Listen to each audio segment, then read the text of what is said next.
Nous avons pris l'habitude de n'avoir plus qu'une seule machine qui fait tout, l'ordinateur. Quelle que soit la question, il va se débrouiller pour tout transformer en 0 et en 1 et faire ce qu'on lui demande. Mais avant l'ordinateur, qu'y avait-il? Est-ce qu'on calculait tout à la main avec une feuille et du papier?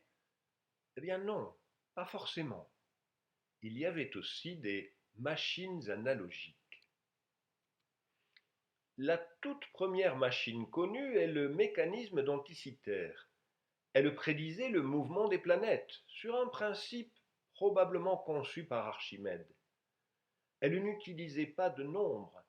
Tous les mouvements circulaires étaient figurés par des engrenages qui tournaient comme les planètes qu'ils représentaient. C'était donc une analogie. Toutes les machines astronomiques jusqu'à récemment utilisaient la même idée. C'étaient des machines analogiques, à commencer par les horloges. Il faut s'imaginer un temps où les activités d'ingénieurs relevaient des mathématiques, l'architecture militaire par exemple. Les mathématiciens ou ingénieurs donc se mettaient au service des puissants pour concevoir entre autres des machines de guerre, comme Léonard de Vinci, comme Tartaglia, ou comme cet homme, Jean Errard. Il s'est présenté toute sa vie comme Jean Errard de Bar-le-Duc. En 1584, il est au service du duc de Lorraine et il publie à Nancy ce livre des instruments mathématiques mécaniques. On y trouve cet instrument, un parallélogramme articulé pour dessiner à l'échelle. Il existe toujours, ça s'appelle un pantographe. C'est un instrument à matérialiser des homothéties. Passé au service d'Henri IV, il publie ce livre de géométrie et pratique générale d'Icelle, qui sera plusieurs fois réédité. Comme vous le voyez, pour faire de la géométrie, il faut commencer par se fabriquer un instrument. Cet instrument, le voici. Ce sont 3 règles graduées, en laiton précise-t-il, qui sont articulées entre elles et montées sur un pied. Ces 3 règles permettent d'effectuer des visées, d'évaluer des angles et des hauteurs, bref, des opérations de géométrie euclidienne élémentaire. Au siècle suivant, Nicolas Bion se présente comme l'ingénieur du roi, Louis XIV donc, pour les instruments de mathématiques. C'est ce qui est écrit autour de son portrait. Il publie ce traité de la construction et des principaux usages des instruments de mathématiques, qui sera maintes fois réédité et même traduit en anglais. Pour Nicolas Bion, quels sont les instruments de mathématiques? Tout d'abord, comme depuis toujours, la règle, le compas, l'équerre et le rapporteur. Et puis cet instrument, proche de celui de Jean Errard, qu'il appelle un compas de proportion. Vous voyez 2 règles articulées graduées sur leurs 2 faces avec un étui. Beaucoup de livres de géométrie de l'époque décrivent l'usage du compas de proportion. Certains lui sont même dédiés, comme celui-ci de Jacques Ozanam.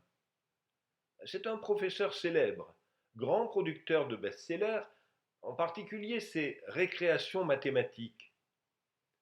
Dans l'édition que vous voyez ici, il ajoute au compas de proportion un instrument universel de son cru. Qu'est-ce que c'est que cet instrument universel? C'est un cadre gradué avec une tige articulée. Oh, rien de bien plus compliqué que le compas de proportion. Il permet dans toutes sortes de situations d'appliquer le théorème de Thalès et la trigonométrie élémentaire. Beaucoup plus tard, on va commencer à s'affranchir de la géométrie d'Euclide pour appliquer celle de Descartes. Par exemple, en 1770, John Rowling écrit des instructions pour fabriquer une machine qui trouve universellement les racines des équations. Il explique qu'il a lu la méthode dans un autre article de Seigné paru dans les mémoires de l'Académie de Saint-Pétersbourg. Quelle est l'idée?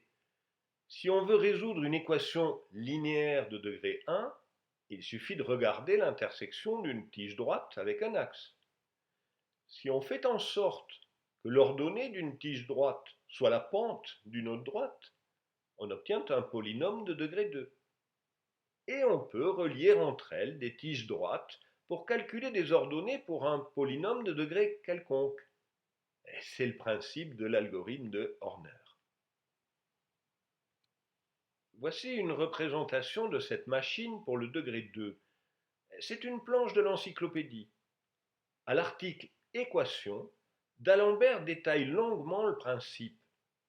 Pour l'étendre au degré supérieur, il suffit d'ajouter des tiges. Ouais, tout cela reste assez théorique.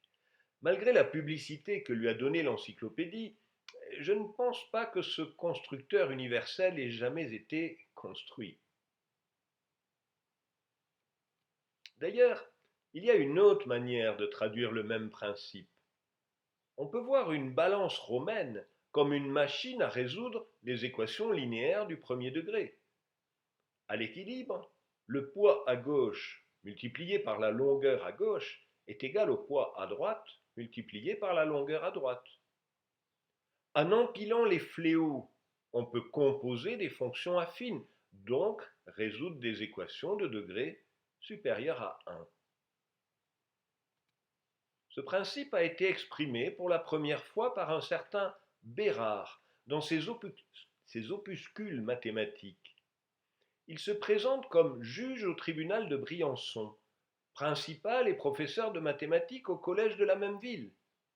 Il parle à la fois d'une nouvelle propriété de la lumière et d'une balance algébrique pour trouver les racines des équations numériques de tous les degrés.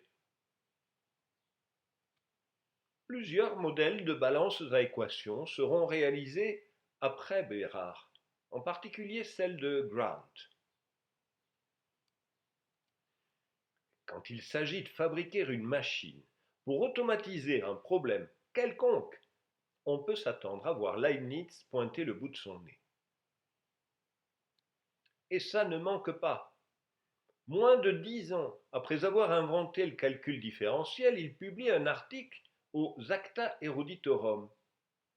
Il y propose une méthode pour construire une courbe quand on se donne une condition sur ses tangentes. Qu'est-ce qu'il entend par là?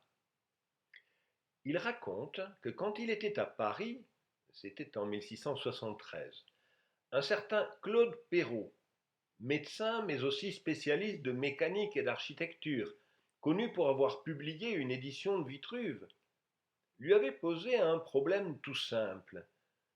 Vous le voyez en bas de la page, Perrault avait sorti sa montre avec un boîtier en argent et l'avait posé sur la table. Puis il avait pris l'extrémité de la chaîne, avait tiré dessus à vitesse constante, et il avait demandé à Leibniz quelle courbe décrivait la montre. Claude Perrault, c'est lui. En tant qu'architecte, il est responsable de la construction d'une aile entière du Louvre. Non, ce n'est pas l'auteur du Petit Chaperon rouge, c'est son frère. Le problème que Perrault avait posé à Leibniz est celui de la tractrice.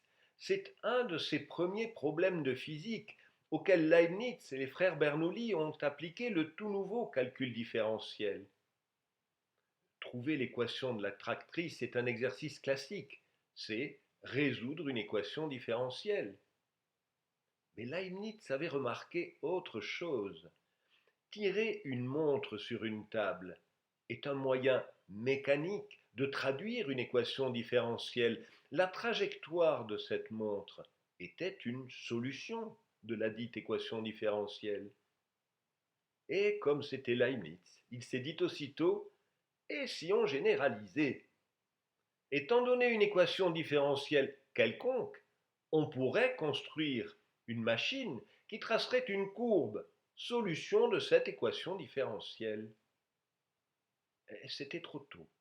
Ni Leibniz ni ses successeurs du XVIIIe siècle n'ont poursuivi. Au XIXe siècle, les choses changent. C'est le siècle des machines et des résultats positifs, comme on disait alors. Le premier à concrétiser l'idée de Leibniz, c'est Coriolis. On ne s'en souvient que pour la force de Coriolis. Et c'est dommage. Il a tout de même écrit 200 pages de mathématiques sur les effets qu'on peut donner aux boules de billard et sur les trajectoires qui s'en suivent. Il a aussi écrit cet article sur un moyen de tracer des courbes données par des équations différentielles. Il explique l'idée de manière tout à fait claire. Il propose d'enrouler un fil tendu sur un cylindre. Si donc on peut donner au fil une direction qui résulte de l'équation différentielle d'une courbe, celle-ci se trouvera tracée sur le cylindre en prenant pour abscisse les arcs comptés sur la base du cylindre. Comme il le raconte ensuite, il a effectivement fait construire cette machine.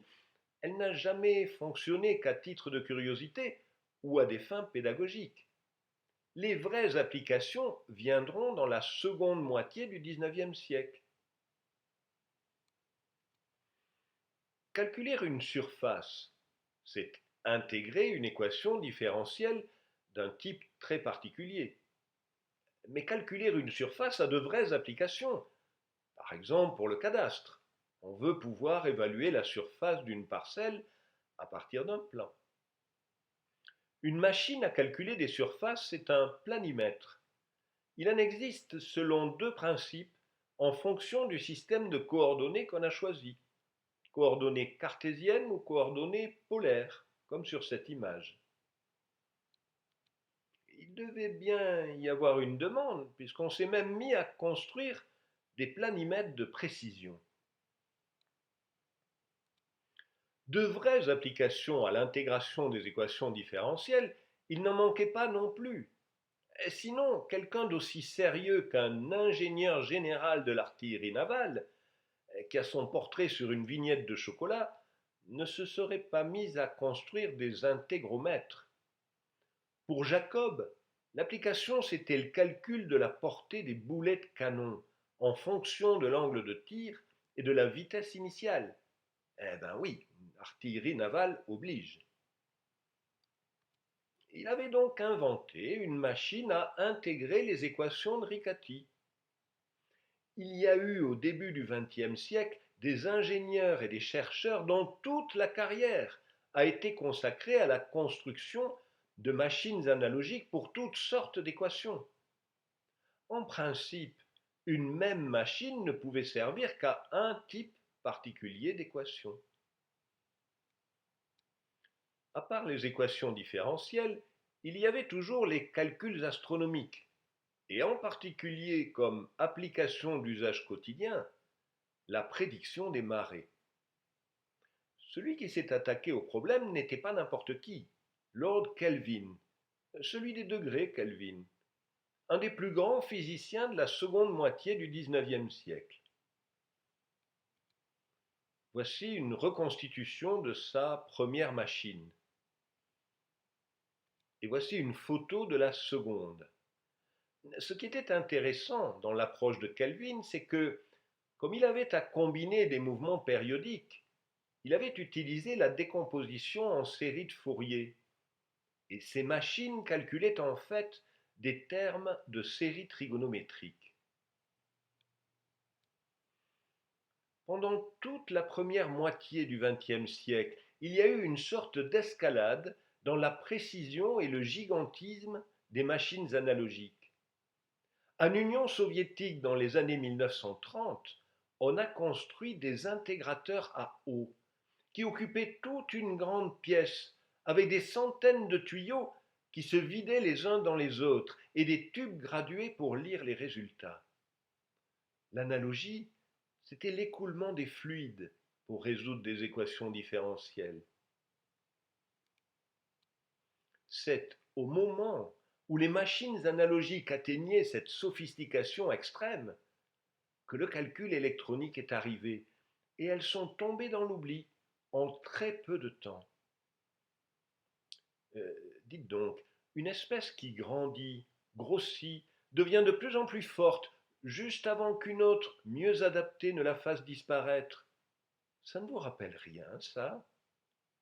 Bah, allez-y, traitez-moi de dinosaure tant que vous y êtes.